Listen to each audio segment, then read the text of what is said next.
Terkenal dengan kemistisannya, Tanah Toraja merupakan salah satu wilayah di Indonesia yang memiliki tradisi unik yang masih dipertahankan sampai sekarang. Misalnya saja tradisi Magnene, yang merupakan upacara mengganti pakaian mayat para leluhur orang Toraja. Secara turun-temurun, tradisi ini masih dilaksanakan setiap 3 tahun sekali, yaitu biasanya diadakan pada bulan Agustus. Acara ini diadakan dengan tujuan untuk mempererat tali silaturahim bagi keluarga yang berada di perantauan. Dengan adanya acara ini, diharapkan keluarga yang jauh akan datang untuk menjenguk keluarga yang masih hidup maupun yang sudah meninggal.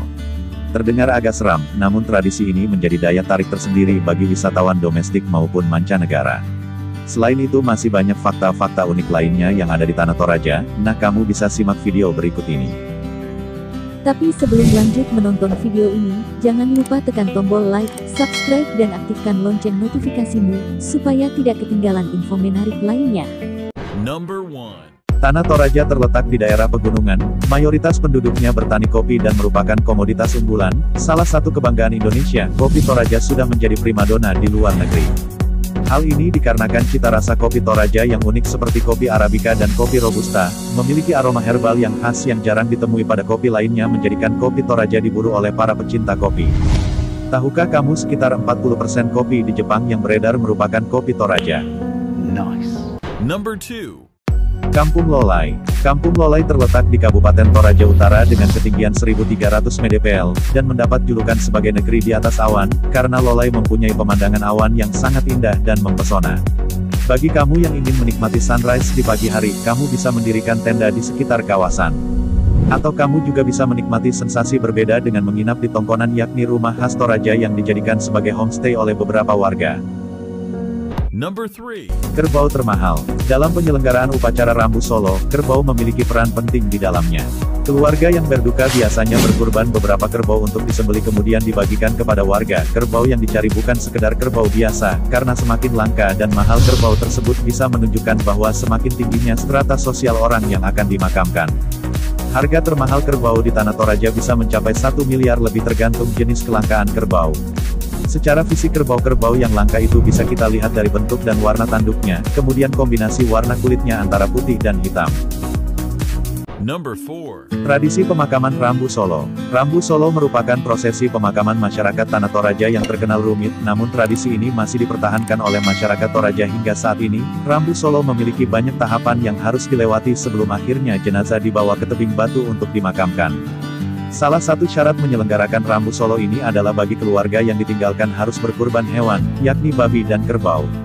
Untuk jumlahnya sendiri masyarakat Toraja menyesuaikan dengan strata sosial keluarga yang berduka. Nah, dalam proses pemakan Rambu Solo masyarakat Toraja biasanya melakukan acara adu kerbau atau dalam bahasa Toraja disebut Makpasilagatedong.